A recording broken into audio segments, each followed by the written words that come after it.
Inspiring Evening with Retno Wulandari. Pendengar Solo Pos FM dan pemirsa Solo Pos TV masih bersama Tung Desemwarinin, dan di sesi ketiga ini kita akan semakin personal dengan beliau. Dan Pak Tung, boleh nggak sih ngobrol tentang waktu kecil itu kuliahnya di mana? Terus kemudian ini ada pertanyaannya, SD-nya itu di mana? Oke. Kalau di Solo semua atau? Di Solo semua. Saya ini di Solo sampai umur 25 tahun. Jadi 25 tahun. lahir di Solo, ceprot di Solo, terus kemudian SD itu di Keprabon 1 dan 3 di Kanisius begitu ya.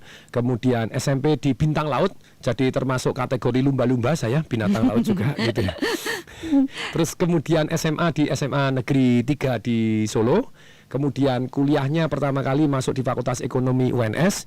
Kemudian di tahun berikutnya double dengan Fakultas Hukum di UNS. Tapi selesainya hanya di Fakultas Hukum. Nggak lanjut lagi kuliah? Sekarang? Gini. Nggak ada keinginan lagi untuk melanjutkan? Saya tuh senang sekali loh, karena tadi ketemu dengan Pak Jamal. Pak Jamal itu mahasiswa teladan angkatan kakak kelas saya. Prestasinya Pak Tung luar biasa sekali ya. Beliau jadi kuliah, profesor. Ya? Beliau jadi profesor. Nah, saya juga mahasiswa teladan juga pada waktu itu. Jadi 52 piagam. 32 piagam. 32 piagam ya. Nah, adik kelas saya Zudan. Itu waktu itu saya bantu bimbing lomba karya tulis ilmiah, karena saya dulu yang juara sampai tingkat nasional. Saya bantu bimbing dia. Dia juga jadi profesor. Baik. Pak Jamal jadi profesor dan sekarang jadi mantu rektor 3. Terus kemudian Profesor Zudan juga di Tata Negara ya, itu top sekali juga, sakti. Saya juga profesor. Saya profesor jalanan. Masa ada SH ngarang buku marketing? Iya, itu pasti itu ada. Itu SH-nya singkatannya sarjana hutan gitu. Tapi ini bicara kesuksesan, salah satunya diukur dari materi. Ngomong-ngomong, berapa sih penghasilan Pak Tung saat ini? Per hari berapa duit nih yang diterima? Waduh, per hari. Hari ini saya punya income berapa ya? Hari ini income berapa nih? Ya. Jangan sudah beternak tadi sampai lupa. Yes, jadi income sebetulnya ada dua. Satu yang namanya active income. Kalau active income itu kita kerja baru dapat income. Kalau hari ini terang saja active income-nya enggak ada, tapi passive income-nya ada. Kalau passive income-nya berapa? Tidak pernah ngitung gitu ya.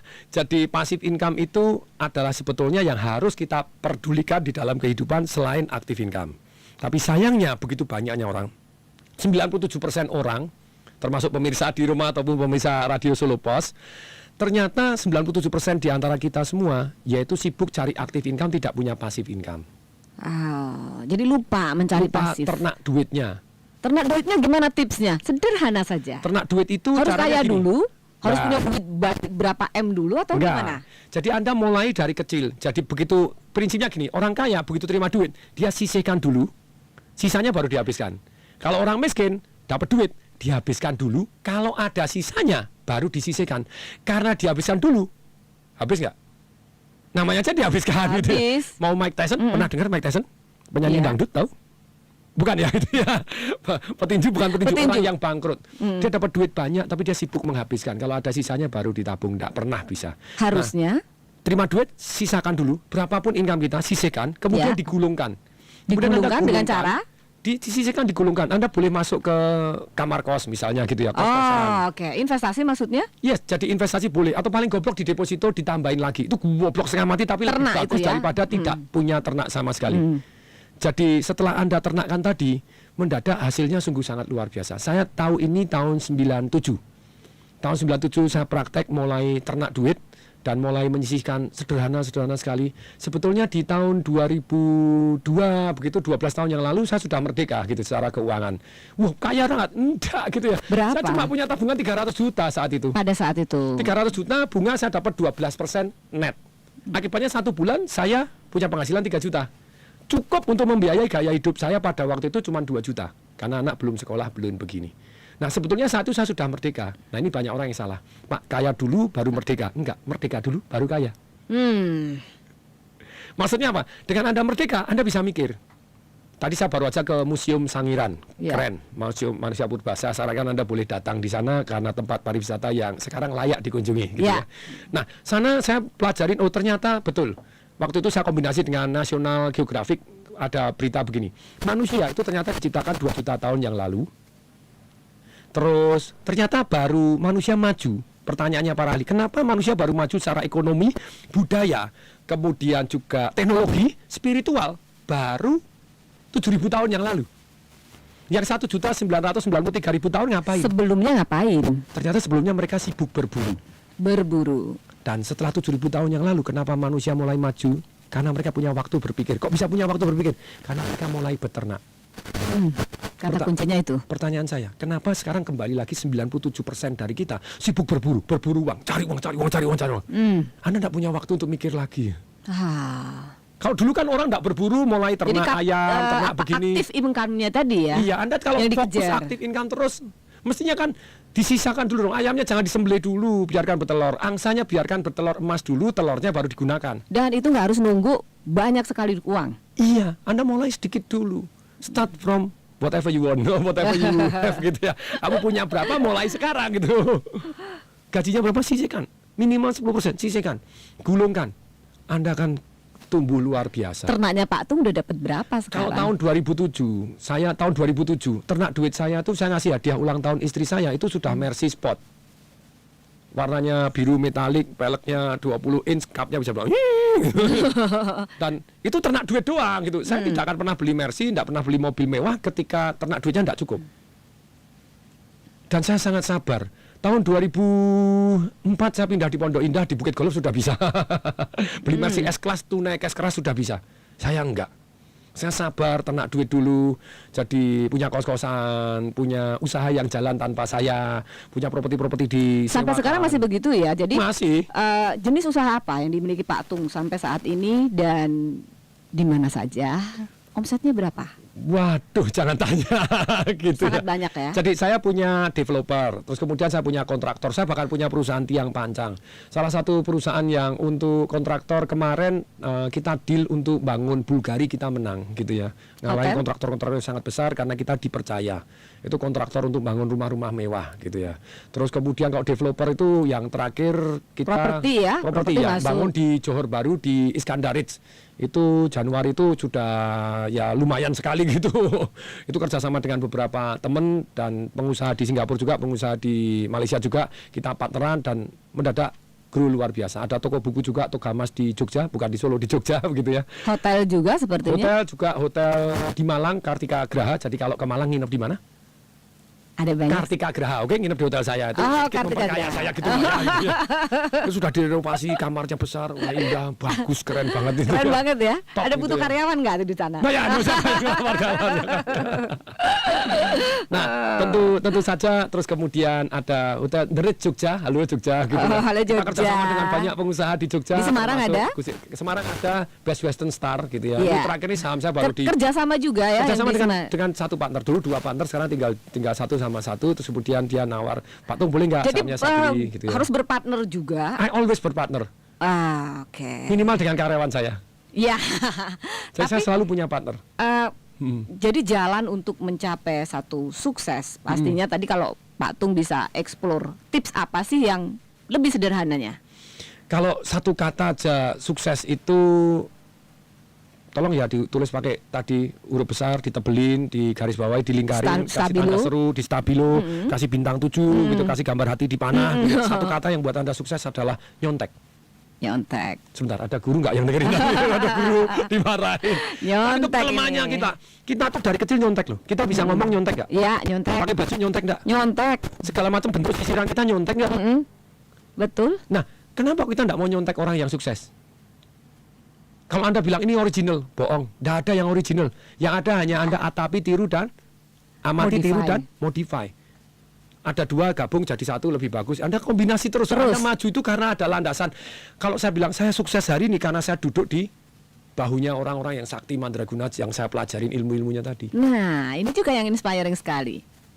Jadi saya bisa ngelihat lebih jauh, lebih tinggi karena saya base-nya sudah ada orang-orang yang sakti zaman dulu mikirin. Mulai dari kecil atau mulai dari dulu juga sudah seperti ada role model dulu ya. Yes, ada model-model. Saya dulu sekolah SMA goblok. Kuliah jadi mahasiswa teladan di Fakultas Universitas 11 Maret gitu ya, 32 piagam. Juara lomba karya tulis ilmiah sampai tingkat nasional gitu ya. Juara tepat P4. Apakah saya pinter banget? Enggak gitu ya. Karena ada role model. Kakak-kakak kelas saya, Mas Kaspiah, yang mahasiswa teladan tahun sebelumnya. Iya. Meninggal dunia. Almarhumah. Ya, terus kemudian Mas beng Mas Bambang gitu ya. Saya banyak kakak kelas saya, wow, kok bisa? Amati, Tiru, modifikasinya even better. even better. Lebih baik kakak-kakak kelas saya tidak ada yang sampai tingkat nasional, saya tingkat nasional gitu ya, karena belajar dari mereka. Belajar dulu dari mereka. Iya, belajar dari juara-juara yang tahun lalu. Yang sudah ada. Demikian juga orang sukses. Makanya resep sukses, kalau tidak mau nyampe kerjasama, lupa doain. Malah enak. Bahasanya kolaborasi. Ya, kerjasama dengan yang terbukti sukses itu lebih gampang. Jadi cara yang paling enak, cara paling cepat milih orang tua yang benar, nah itu. Oh iya. Banyak sukses kan kita Cara langsung. cepatnya benar tuh, nyari orang tua yang benar, terus Kalau tidak bisa ya cari pasangan hidup yang orang tuanya rajin. terus Kalau tidak bisa ya cari partner yang rajin. partnernya rajin, Kalau tidak bisa ya cari karyawan yang rajin. anak buah atau karyawan yang Yes, rajin. Anda tidak bisa kaya sendiri. Setiap orang kaya selalu mempekerjakan orang lain.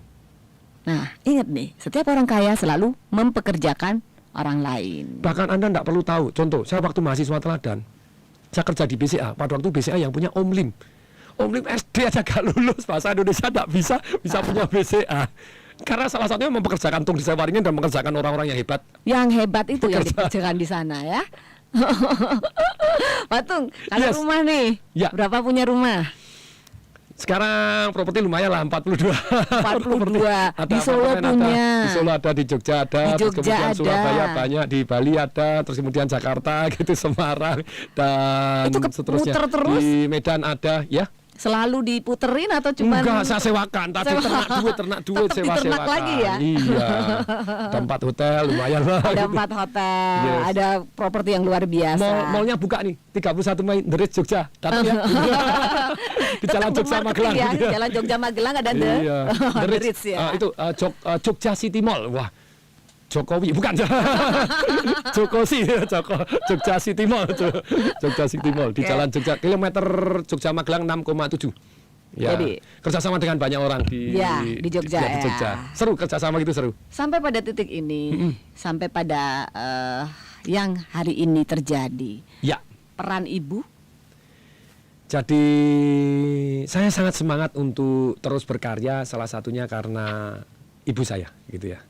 Saya kepingin sekali berbakti sama papa saya. Belum cukup berbakti, papa saya sudah meninggal dunia. Jadi istri saya sampai tahu bahwa kenapa sih saya semangat terus begini, karena saya kepingin membahagiakan ibu saya. Masih ada sekarang di Solo? Masih ada, makanya saya sering-sering ke Solo. Ada yang ingin disampaikan kepada ibu di rumah? Jadi terima kasih atas cintanya mama, sedemikian sehingga membuat saya menjadi hari ini. Luar biasa sekali. Dan ada closing statement yang nanti untuk pendengar Solo Pos FM dan Closing pemirsa statement itu satu atau banyak gitu ya? Solo Pos TV. Oke. Silakan. Jadi closing statement saya gini, 1000 perbuatan baik kalah dengan 1 perbuatan berbakti sama orang tua. Jadi kemajuan saya hari ini sampai buku ini saya dedikasikan kepada siapa, orang tua saya, yang dimana pada waktu itu saya tidak bisa membantu dia. Sekarang pemikirannya walaupun terlambat, tapi saya tetap akhirnya bisa memarketingkan dengan cara yang jauh lebih baik dan masuk akal. Jadi saran saya, lakukan yang terbaik untuk orang-orang yang Anda cintai.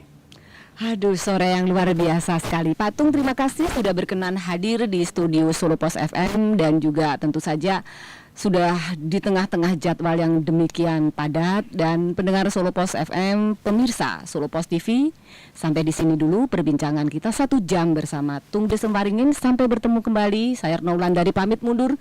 Bye-bye.